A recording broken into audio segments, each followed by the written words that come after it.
আসসালামু আলাইকুম। আপনারা সবাই কেমন আছেন? আশা করি আল্লাহর রহমতে ভালো আছেন। আমি দেখেন আজকে কিভাবে আরেকটা পোলাও রান্না করি।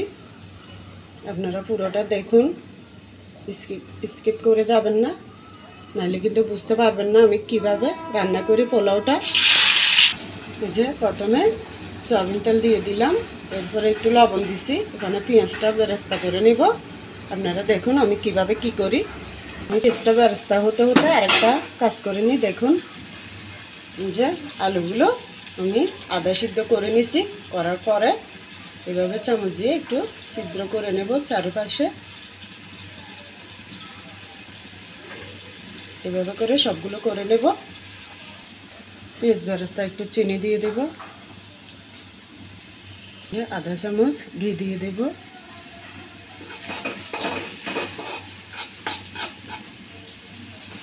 এই যে দেখুন পেঁয়াজ বেরেস্তা হয়ে গেছে। এভাবে করে তুলে নেব। পেঁয়াজ ভাজা তেল আর ঘির মধ্যে দিয়ে দিব কাজু বাদাম, তো হালকা ভেজে নেব। দেখুন এইভাবে ভেজে নিছি কাজু বাদামগুলো, এটা তুলে নেব। এবার কিশমিশগুলো একটু সামান্য, বেশি না, কিশমিশটা সামান্য হালকা ভেজে নিলাম, বেশি না, সামান্য গরম তেলে দেব আর 5-10 সেকেন্ডের মধ্যে তুলে নিয়ে নেব। এই দেখুন এইভাবে করে ভেজে নেব। আপনারা স্কিপ করবেন না, দেখতে থাকুন আমি কীভাবে পোলাওটা করি। দেখুন আমি ডিমগুলো ওই পেঁয়াজ বেরেস্তা করা তেলের মধ্যে, ঘিয়ের মধ্যে ডিমগুলো ভেজে নিছি। এবার এগুলো তুলে নেব।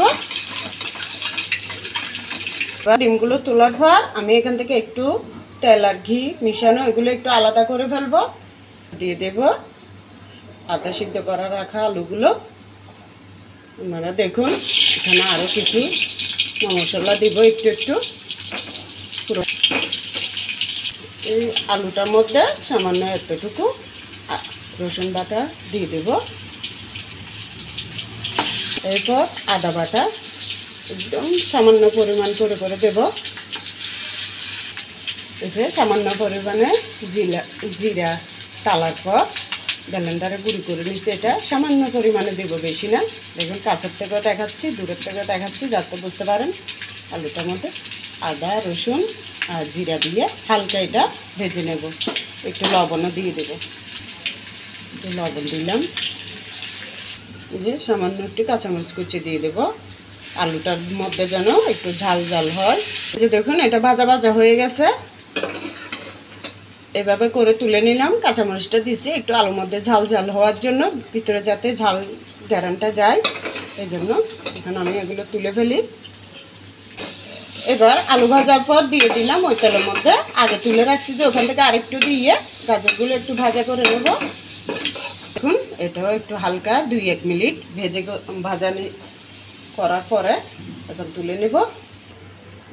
এই যে দেখুন আমি এখানে ঘি আর তেল তুলে রাখছি, বেরেস্তা পেঁয়াজ বেরেস্তার তেল আর ঘিগুলো এখানের মধ্যেই আমি চালগুলো ভেজে নেব, পোলাও চাল। এই যে দেখুন এবার এখানে 2টা তেজপাতা, 2টা লং, 1টা দারুচিনি আর 6টা কাবাব চিনি, আর এখানে একটু 3 আঙ্গুলের 1 চিমটি শাহি জিরা আর 2টা এলাচ, এগুলো আমি এখানে দিয়ে দেব। এই যে একটু রসুন বাটা দিয়ে দিলাম, আধা চামচ থেকে কম, একটু সামান্য আদা বাটা দিয়ে দেব। একটা ছোট পেঁয়াজ কুচি। আমি 1 ঘন্টা আগে পোলার চালগুলো, চিনি গুঁড়া চালগুলো ধুয়ে রাখছি। আপনারা চাইলে আধা ঘন্টা পর্যন্ত ধোয়ার পর রেখে দিতে পারেন। যে চালগুলো দিয়ে দেবো এবার। এখানে চাল 2.5 পাওয়া আছে, যেমন আধা কেজি, আরও 1 পাওয়ার থেকে আধা পাট, এটাকে 2.5 পাওয়া বললাম। আপনারা আপনাদের আন্দাজ অনুযায়ী সব কিছু ঠিকঠাক। আমি আরেকটু লবণ দিয়ে দেবো, নাহলে পরে দিতে পারবো, কারণ ভাজাগুলো সবগুলোর মধ্যে লবণ আছে। এটা একটু ভাজা ভাজা হওয়ার পরে 1 মিনিট পরে দিয়ে দিলাম আন্দাজ অনুযায়ী গরম পানি, এটা ফুটানো গরম পানি। এবার দিয়ে দেবো 1 কাপ গরুর দুধ। ভেজে রাখা গাজরগুলো দিয়ে দেবো।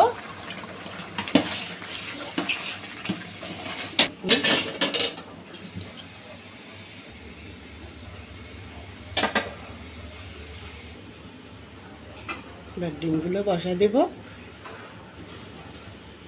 এবার আলুগুলো একটা একটা ডিমের মতো বসায় দিব। এবার দিয়ে দিব একটু পেঁয়াজ বেরেস্তা উপরে। এবার দিয়ে দিব কাজু বাদাম আর অল্প করে রাখছি, পরে আবার সাজানোর সময় দেব। মিষ্টিও দিয়ে দেবো, আর একটু রাখছি সাজানোর সময় দেখানোর জন্য। 4টা কাঁচামরিচ ভেঙে দিয়ে দেব।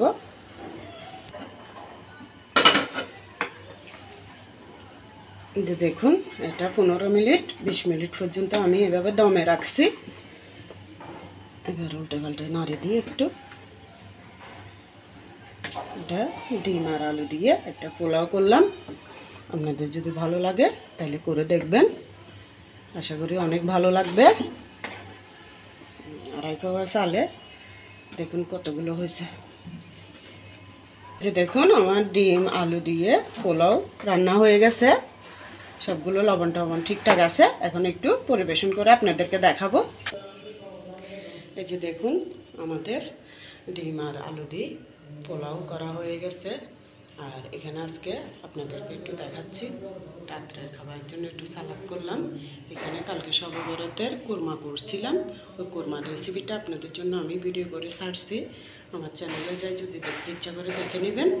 দেখুন, এই জন্য কালকে পোলাও করি না, এই জন্য আজকে করছি। দেখুন পরিবেশনটা কেমন হয়েছে, রান্নাটা কেমন হয়েছে আমাকে জানাবেন কমেন্ট করে। আর এমনও কেউ আছে যে আমি নতুন চ্যানেল খুলছি, রান্না ছাড়তেছি, কিন্তু কেউ কেউ আমাকে লাইক করে কমেন্ট করে। আমি কি উত্তর দিব না দিব আমি বুঝতে পারি না। কোনো সময় মনে চায় যে ওদেরকে আমি লাইক দিই, কমেন্ট করি, কিন্তু আমি নতুন রান্না ছাড়তেছি। আমি যতটুকু জানি, যদি কমেন্ট করি লাইক করি, এটা নাকি আমার চ্যানেলের সমস্যা হবে। এই জন্য আমি লাইক কমেন্ট শেয়ার করতে আমার ভয় লাগে। তো আপনারা আমাকে ক্ষমা দৃষ্টিতে দেখবেন। আপনারা যদি লাইক দেন, সাবস্ক্রাইব করেন, আমিও এমন সময় আসলে আপনাদেরকে লাইক করব, সাবস্ক্রাইব করব। যে যে আমাকে লাইক দেন, আমি প্রত্যেকের নামটা আমাকে দিয়ে দিবেন রান্নার চ্যানেলের। আমি যাতে পরবর্তীতে, এখন আপনাদেরকে লাইক করতে না পারলে, কমেন্ট করতে না পারলে, আমি যাতে পরে আপনাদেরকে লাইক কমেন্ট ওগুলো করতে পারি। কারণ এখন আমি ভয়ে কাউকে লাইক কমেন্ট এগুলো দিতেছি না। যদি আমার চ্যানেলের কোনো ক্ষতি হয়, ওই ভয়ে আমি কারো উত্তরও দিই না, রিপ্লাই দিই না। আশা করি ভবিষ্যতে দেব। আপনারা আমার সাথে থাকবেন, আমার জন্য দোয়া করবেন। আমরা আপনাদের জন্য দোয়া করি। আল্লাহর রহমতে সবাই ভালো থাকেন। আসসালামু আলাইকুম।